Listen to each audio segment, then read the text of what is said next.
How was I able to get Andrew Tate on the podcast? How much I made from the YouTube video? I made $1,000. He was in my DMs and we had a small conversation. So I was like, okay, look, you need a car? I can sort you out. And I handed him the car in his hand. I'm like, here's the car. He was so grateful. He drove here in his own Bugatti.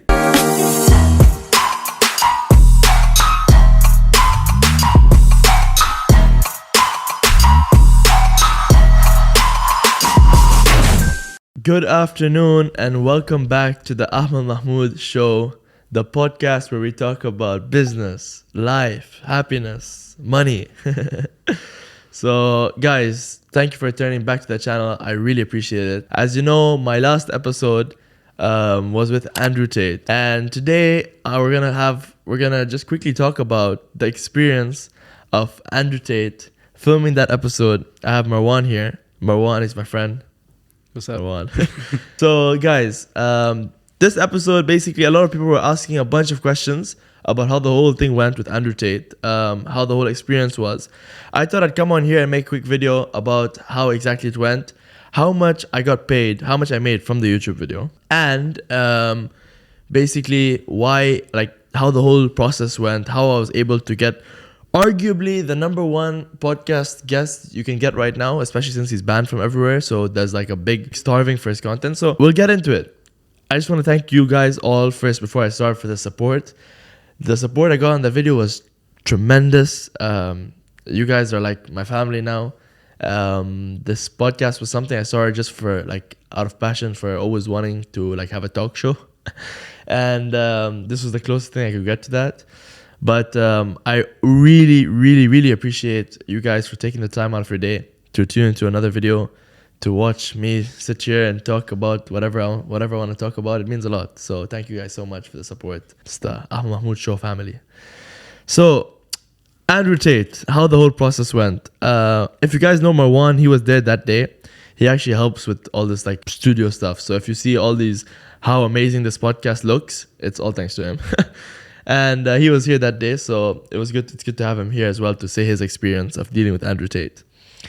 How was I able to get Andrew Tate on the podcast? First of all, so basically what happened was, I'm the type of guy, whenever I see someone that's doing well or like growing, I immediately reach out to them to try to establish a relationship. That's been me for the last like 7 years, you know. I always do it. So I was looking around at the internet and I kept seeing this guy pop up. So I was like, this is really interesting. You know, who's this guy? How come I start seeing him all of a sudden? Who's this bald guy that I keep seeing everywhere? And some of his videos were hilarious. And some of them were like actual really good life advice and motivation for me. So I was like, you know what? I'm going to reach out to this guy as I do. Let me just reach out to him, say hi, establish a relationship. Because I saw this guy's potential and I really liked his stuff. So that's one thing, guys. If you ever, always shoot a cold DM, shoot a cold email. Whenever you see someone that's popping off, because like that guy could end up becoming one of your best friends. For me, it ended up being one of the best decisions I made. I shot him the DM. He replied to the DM, and like within like 2 days, and I shot him a DM saying like, bro, when you come to Dubai, I have to take you to around. You know, a lot of people when they shoot cold DMs, they talk about what they want to get from that person. They have the whole concept misunderstood. If you want to reach out to someone, and if you want someone to talk to you, you need to add value first. That guy's living his life. He doesn't need you. He's not the one asking. He's not the one trying to reach out to you. You're trying to reach out to him.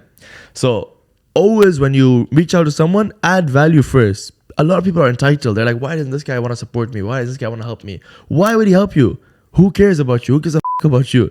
He has his own things going on. If you want someone to help you, or if you want to establish a relationship with someone, you have to make the initial step to add value first. And you're not going to get value back from many people. There's a law of reciprocity, which means when you add value to someone, they have a deep inclination to add value back to you. But there's a study where basically I read online that there was this business, and what they did was, instead of having people like come to their store and giving them a discount, what they did was, as soon as they came into their restaurant, they first gave them a free item, and or just people passing by. And basically giving that free item, like they tried both strategies. So first they tried to, when people were walking by the store, they'd say, listen, we're going to give you 50% off one of the products. And the second time, when that didn't work out as well as they hoped, they decided to give out a free sample. which was like half the item that they would have got. Yeah. So let's say if it was a cake, they gave them half the cake just to people walking around. And due to the law of reciprocity, the people that came past the second time around when they did the like adding value first, or when they gave that first initial gift to the person walking around, the amount of people that actually came in and actually bought something from the store that actually became a customer was insane. So basically, the law of reciprocity states that when you do something for someone, they have a sense of like a feeling where they feel obliged that they have to do something back for you. Mm-hmm. It's like Christmas, you know, when you give around gifts. Yeah. So anyways, that's what I did. I reached out to Andrew Tate and I was like, listen, I have to take you around Dubai when you come. I actually told him, I'm going to take you to see a lions and tigers when you come to Dubai. So look, the guy's scrolling through his DM. He sees thousands of DM. But when he sees a DM like that, like, I'm going to take you to a place with lions and tigers, he immediately stops like, what? And that's basically how I got him to reply. He replied to my DM. And now that he replied and we had like a small chit chat, he was like, bro, are they going to bite me? I was like, bro, you're Andrew Tate. You will bite the lion. I think I have a screenshot of the chat. I'll put it up somewhere here. But I can't open the chat now because Instagram is taken down. Which leads me to my next point. What happened after that? Andrew Tate was around and he basically told me, he was in my DMs and we had a small conversation. But I didn't want to be that person to like annoy him now or like to start asking for favors or asking him to like do anything. So I just kept the DM there. We have the relationship and I didn't want to like annoy him, you know, pester him. I left it there. I thought things were good. I thought I'll come back to the chat a few months later when he's in Dubai, or maybe when he becomes really big, or maybe like, you know, the next time there's an opportunity presents itself for us to actually talk again, where there's something important that I can tell him about, or like it's his birthday, you know, for example, where I should like message him. And then he reaches a stage where he becomes one of the most Googled men on the planet. And I'm like, wow, this guy was like not that famous when I messaged him. He was almost like, I don't want to say nobody, but he was not that close at all to where he is now. And what happens? His Instagram gets taken down. And I'm like, shit. Because I was like, this guy was like someone that I had like a good relationship with. And I never got his number because I didn't want to like it to be like that guy is like, oh, hello, yo, let me save your number. Send me your number. It's like personal information, you know? So maybe he's scared that I would like WhatsApp him a lot or like call him a lot. So I didn't want to be that guy. But then his Instagram got taken down and I was like, oh my God, okay, what do I do now? Anyways, I was like, whatever, it is what it is. A few months down the line, I have my whole For You page Andrew Tate, just like anybody else. But I'm very observant. I see one video of Andrew Tate that pops up. And when I see that video, I was like, wait a minute. I've not seen that video anywhere else. It was a video of him walking towards the car. I was like, I've not seen that video anywhere else. So I was like to him, listen, when I saw that video, it was like posted by a girl. I opened the account. I thought like maybe it's like I was like, it could be one of his wives, you know? So I see the videos. She has like many videos where she's like with Andrew Tate behind the scenes. And I was like, yo, I've seen videos of Andrew Tate, but I've not seen these videos. They all seem to be like very like kind of like behind the scenes type videos. So I was like, listen, I gotta reach out to this girl. So I knew that TikTok doesn't have a good DM system. If someone doesn't follow you, you can't DM them. So I opened her, I found her Instagram was attached. I opened the Instagram. I spent a few minutes on the page to realize, okay, this is probably a real person. And I hit a DM and I was like, listen, Andrew Tate used to follow me. He replied to my DM, show him my Instagram. I'm sure he'll remember me. I'm supposed to host him when he comes to Dubai. And within 2 hours, she responded by saying, yes, he remembers you. This is his number. And he sent me the number. Now I have the guy's number. Listen, I have a podcast. He doesn't even know about it. But I had the guy's number, so I messaged him on WhatsApp and I was like, listen, when are you coming to Dubai? I have to host you here. He's like, listen, it turns out I'm coming next week. And I was like, oh my God, what's the chances? You know, like all of a sudden. So I was like, this is crazy. So I was like, okay, look, what do you need here in Dubai? You need a car? I can sort you out. He's like, what do you mean? I was like, yeah, bro, I'll sort out your car for your stay in Dubai. He's like, what? He's like, I was just about to spend a car. I was just about to spend 40,000 on a car. He wanted a Mercedes Maybach van with a driver. But the catch was he wanted a driver to be with him 24 hours of the day. So basically it's 3 drivers that are working 8-hour shifts. So I was like, oh my God, where am I going to find that? And first of all, I don't have a Maybach van, you know. That's not like a car like that families would keep in their house, you know. I think like it's like a tourist kind of thing, you know, that Maybach van. So I was like, who has that? He sent me photos of it. I was like, listen, okay, I'll sort it out. I had many contacts. You know, I'm a people's person. So connections are key. Connections are more important than money.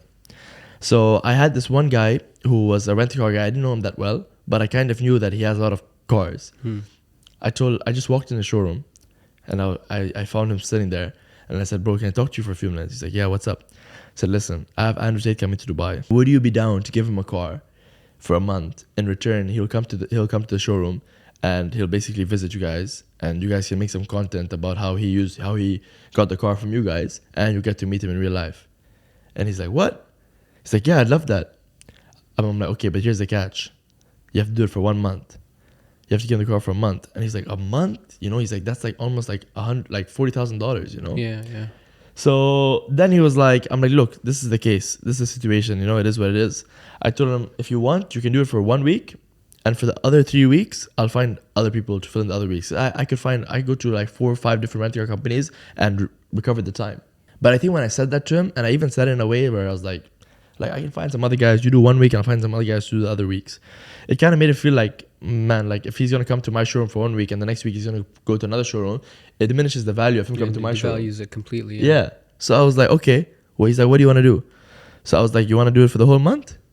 He's like, yeah, okay, I'm going to do that. I was like, perfect. I messaged Andrew Tate. I'm like, listen, your car is sorted. I sent the videos. He was so grateful. Till that point, I have not asked him for any favors. I'm like, now I'm going to sort out your hotel. I was ready to sort out his hotel for him. I hit up a few hotel companies. I'm like, listen, Andrew Tate's coming to Dubai. We'd like him to stay in your hotel for free in return for exposure. Listen, Andrew Tate has money to buy a car, or to, let's say, buy a car when he comes here for him to use, or to rent out the car or rent out a hotel. He has the money. Of course he does. I'm not saying he doesn't. But who doesn't like free stuff, you know? Even if you're like Bill Gates, you like free stuff, you know? If someone wants, it's just the gesture, you know?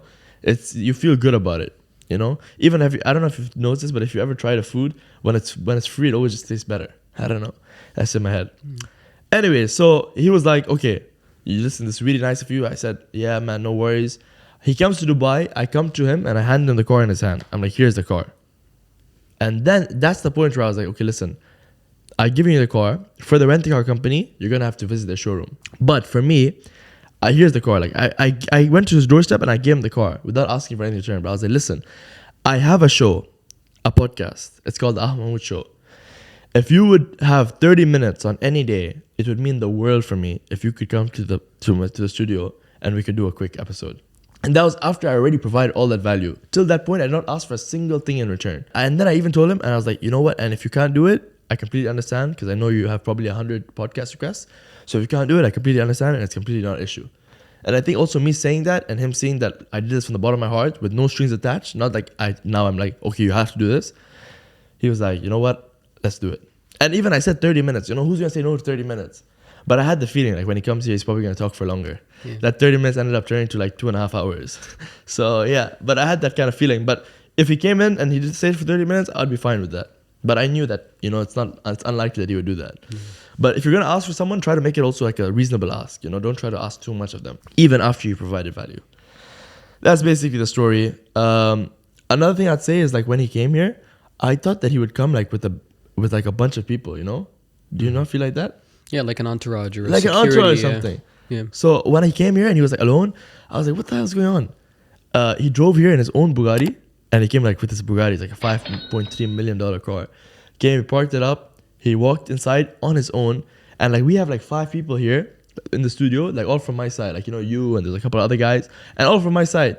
So I could have started the video and been like, listen, you were telling me before we started this podcast that you stole this money from this person, you know, because I could say whatever I want. He's sitting here, we have 5 people on my side, and like I could just manipulate it, for example, you know what I mean? I would never do that. But I'm just saying that like he was alone and I had 5 people from my side.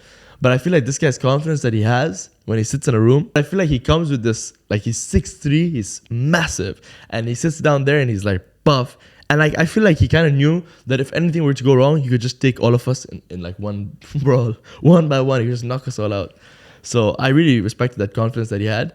Also, he didn't make me sign anything. No papers where it's like, you can't say this or which topics. He basically walked in. I'm going to show you what he did. He came in, he sat down like this. He walked in, he came in, he sat down like this. And he's like, ask me anything. And you know, honestly, I don't know if you noticed, but he sat here for like a good 5 minutes just doing like this before we started. It's like a meditation, yeah. Yeah, almost like he was like kind of like meditating. It was like this. I think he was getting like all his thoughts ready. But it was so crazy to see in real life, you know? Just him sitting here like for 5 minutes. Like that, like he walks in. How are you? Very nice, very polite. What do you think? What did you think about him? No, very courteous. Shook hands with everybody, and was very kind. Yeah, like do you feel like he was anyway stuck up or? No, not at all. Everybody. Completely. Shook hands with everybody in the crew. It was a very friendly polite, vibe. very polite, very nice. Smiles, But then then he came in here and then like after he shook hands with everybody, he just sat, and I was just like this for a good like 5 minutes. I was wondering like what's going on. But yeah, I'm sure like when he goes on a podcast, it's like he has like a whole like dialogue which he goes through. And I think like he basically like if you hear him do his podcast, it's basically like a speech. So I think in his head he's just like thinking about getting all his thoughts in order, getting all his thoughts aligned. Amazing to see, amazing speaker, one of the most eloquent and articulate speakers I've heard speak. He can talk about any topic for a good like 45 minutes. He'll make you laugh and he'll speak some real truth at you. Something you'd be like, you know what? You're actually right. I never thought about it that way. How much did I make from the episode? Let me show you. So, when you post on TikTok and you're in Dubai, you don't make any money from TikTok. I don't know, unless that's changed now. I think it's still the case. But you don't actually make anything from TikTok and neither from Instagram. So I didn't make anything from those two platforms, but from YouTube. So here's the thing. I put all the ads off. I put monetization on for the video, but I put all the ads inside the video off. So because I didn't want anyone to watch a video and get ads, at least until they reach 1 million views. Because that first million, I want them to watch it like undisturbed, After it gets 1 million views, like people will watch the video and they'll want to watch the full thing through completion because it has 1 million views. So they wouldn't mind.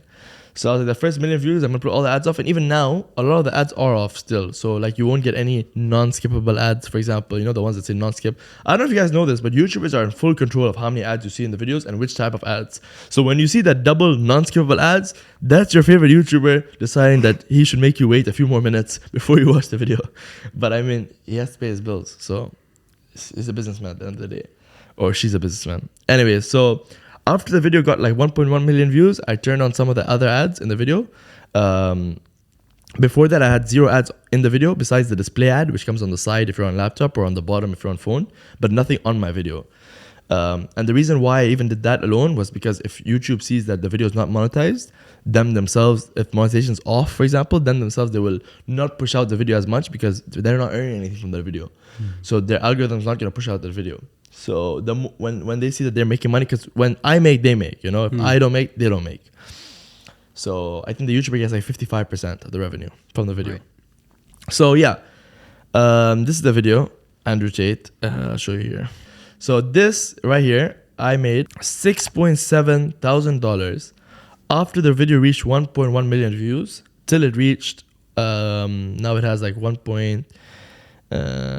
So the video has an average audience retention of 22 minutes, 18%, which is actually pretty good. 22 minutes. 97% like ratio. So most people liked it. Okay, so the video has 1.8 million views. So 1.8 million views. I turned on the monetization, like the ads in the video, at 1.1. And by the way, I'm probably going to end up giving all this money away. But I just thought like if the video's going to make money, and instead of letting YouTube make it, I may as well just make it, So $6,700. I took screenshots to show you guys as of recording this video. So if I had monetized, so you can say it's like around like I'd say if I hadn't monetized the video, if I had from beginning, I would have earned from it at least $15,000. And even now, till now, there's no non-skippable ads. A lot of the ads are still off. So right. Yeah, I think at least $15,000 I would have made from this video. Pretty good. Yeah, that's basically it, guys. I hope that answers your questions about Andrew Tate, about how the whole experience went. As a human, one of the best humans, I think his marketing strategy is very simple. If you were to listen, he basically says guys, you're not gonna go viral on the internet by saying normal shit. You're not gonna go viral by saying the grass is green and the sky is blue. You have to say no, the sky is red and the grass is blue. That's how you get famous on the internet. So I think he understands that. His marketing strategy is very smart. He says crazy stuff. He knows that will go viral, and once that stuff goes viral, it'll be like 40% crazy stuff. Like for example, I wouldn't give CPR to my friend, or if you're my friend, you can't have a heart attack, you know? That stuff goes viral, and then you watch the whole video, and then like a good 60% of his content is actual good life advice, I'd say, or like business advice, and basically lures you in with that other parts to watch the whole video, and then you see like, wow, this guy actually has some good advice.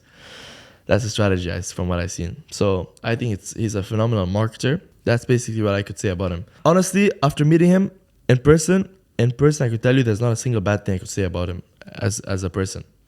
He just became Muslim as well. I don't know if you've seen the videos, but now I think since the video, he stopped drinking. From what I've seen many videos of him being offered alcohol and refusing it. So, mashallah, my brother, well done. Alcohol is the devil's piss. So it's good job. All right, guys, thank you so much for tuning into this video. I hope this kind of cleared up your questions. I hope you guys have a good day and a lovely rest of the week. Take care. Do you have any last words to say? Oh, man, I'm good. Marwan, guys, check him out. Poster. Take care, guys. See you. All the best. Thank you, guys.